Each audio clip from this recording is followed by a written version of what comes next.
And the stay-at-home order for Travis and Williamson counties started at midnight. Those run through April 13th. We've got an extensive list of what's included in all of these orders for you on KXAN.com.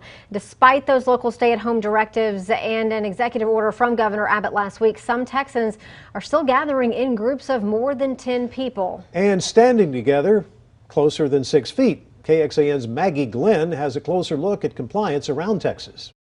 Going outside to get some fresh air and exercise is still allowed anywhere in Texas, from Houston to Austin, as long as you're still following the governor's executive orders. But some Texans believe the rules and stay-home orders shouldn't apply in public areas outdoors. I don't see any problem with this. Maybe like in closed indoor settings, I can see that issue. And people aren't following that, but they're gonna, they kind of have to now. But out here, I think it's okay. Popular Barton Creek in Austin was filled yesterday with well over 50 people.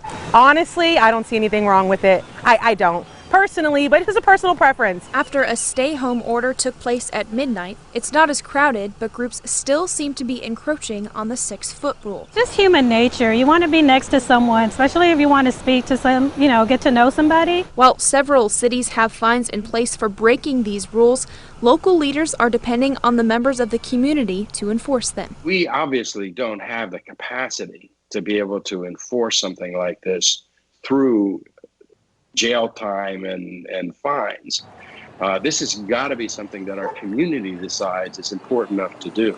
We have to police ourselves. Last week I was thinking that it was going to get a little bit better, but now I'm kind of thinking maybe it's going to get worse before it gets better. I don't know. That's kind of why I'm out today. Maggie Glenn, KXAN News. While Governor Abbott has not ordered a statewide shelter in place, he said yesterday he will continue to evaluate how people are complying going forward.